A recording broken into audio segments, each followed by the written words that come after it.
Well, let us solve the very first question of the NCERT exercise 7.3 for the chapter triangles. The question is, triangle ABC and triangle DBC are two isosceles triangles on the same base BC, and vertices A and D are on the same side of BC. Question में figure associated है. If AD is extended to intersect BC at P, we have to show that triangle ABD is congruent with triangle ACD. देखिए question में और भी sections है, पर मैं एक एक करके सारे सेक्शन प्रूफ करता हूं. हमको गिवन है दो आइसोसेलेस ट्रायंगल. कौन कौन से? एक आइसोसेलेस ट्रायंगल है ABC और एक आइसोसेलेस ट्रायंगल है DBC. ठीक, और आपको इतना मालूम है, अगर ABC एक आइसोसेलेस ट्रायंगल है, इसका मतलब side AB is equal to side AC. Similarly if triangle DBC is an isosceles triangle, it means DB is equal to DC. ठीक है, और हमको फर्स्ट सेक्शन में प्रूव ये करना है ट्रायंगल ABD. कौन सा ट्रायंगल? ध्यान से देखिएगा आप, ट्रायंगल ABD. आप पेन पे ध्यान दे रहे हैं, पेन कहाँ का मूव हो रहा है? Triangle ABD. This triangle is congruent with triangle ACD. ध्यान से देखिए, ACD, दिस वन. ये दोनों ट्रायंगल आपस में कॉन्ग्रुएंट है, ये हमको प्रूफ करना है. इजी है. देखिए, in triangle ABD and triangle ACD, दोनों ट्रायंगल में अगर आप देखें तो AB is equal to AC. ठीक है, ये तो होगा ही क्योंकि ट्रायंगल ABC जो है वो आइसोसेलेस है. यहां पे लिख लीजिए, reason since triangle ABC is an isosceles triangle. ठीक है, समझ रहे?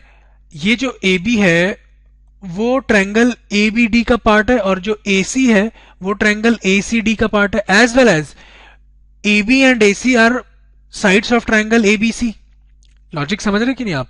चलिए, अब आप देखिए दोनों ट्रायंगल में ये जो AD है, ये AD कॉमन है. AD जो है वो ट्रायंगल ABD का भी पार्ट है, as well as triangle ACD का भी पार्ट है. उस चीज को भी लिख लेते हैं. AD is equal to AD, मतलब ये it is common side to both triangle.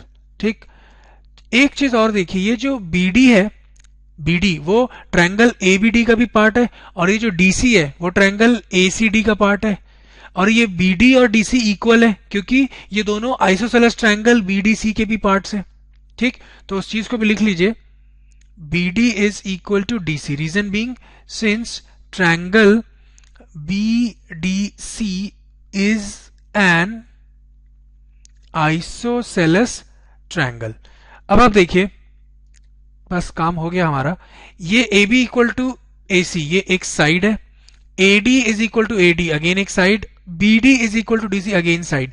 तो side side side congruence rule से ये दोनों ट्रायंगल जो है वो कॉन्ग्रुएंट हो गए. यही हमको प्रूफ भी करना था फर्स्ट सेक्शन में, तो उस चीज को लिख लीजिए.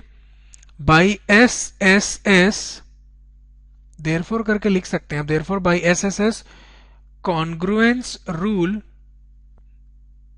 We have triangle ABD is congruent with triangle ACD. First section हमने प्रूव कर लिया है. ठीक है, इसी में सेकंड सेक्शन क्या है देखते हैं.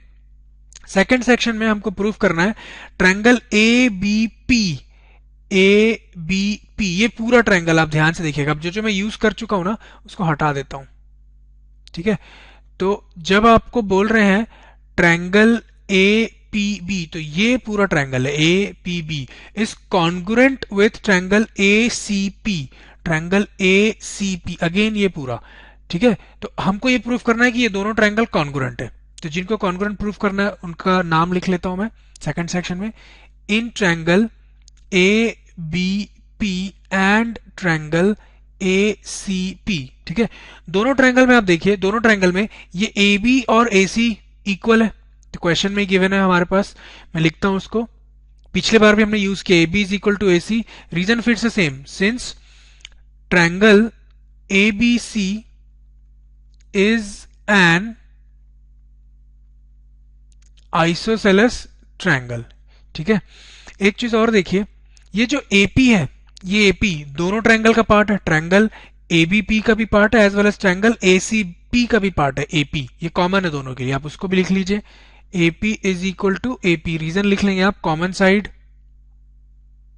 कॉमन साइड, ठीक है। एज वेल एज अब आप ध्यान से देखिए, सिंस हमने प्रूफ कर लिया फर्स्ट सेक्शन में कि this triangle A B P and triangle A C D, ये दोनों को हमने कॉन्ग्रुएंट प्रूफ किया है, इसका मतलब ये एंगल और ये एंगल भी सेम होगा, ठीक। और ये एंगल जो है वो ट्रायंगल ए बी पी का भी पार्ट है एज वेल एज ये angle triangle A C P का भी पार्ट है, और ये दोनों इक्वल है। तो उस चीज को लिख लेते हैं, angle B A P, angle B A P is equal to angle C A P, ये सी ए पी। रीजन क्या लिखेंगे आप, since triangle A B D जो हमने फर्स्ट सेक्शन में प्रूफ किया congruent, is congruent with triangle A C D, ठीक है। अब आप ध्यान से देखिए, A B is equal to A C, ये साइड हो गया, A P is equal to A P, again एक साइड हो गया, ठीक। Angle B A P is equal to angle C A P, ये एक एंगल हो गया। तो आप साइड एंगल साइड कॉन्ग्रुएंस से इन दोनों ट्रायंगल को कॉन्ग्रुएंट प्रूफ कर सकते हैं, side angle side congruence rule से। तो उस चीज को लिख लेते हैं बाई, या देयरफॉर करके लिख सकते हैं, therefore by side angle side congruence rule we have triangle A B P congruent with triangle A C P, ठीक है। ये हमको प्रूफ करना था और हमने प्रूफ कर लिया, हेंस प्रूव्ड। थर्ड और फोर्थ सेक्शन देखते हैं जल्दी से।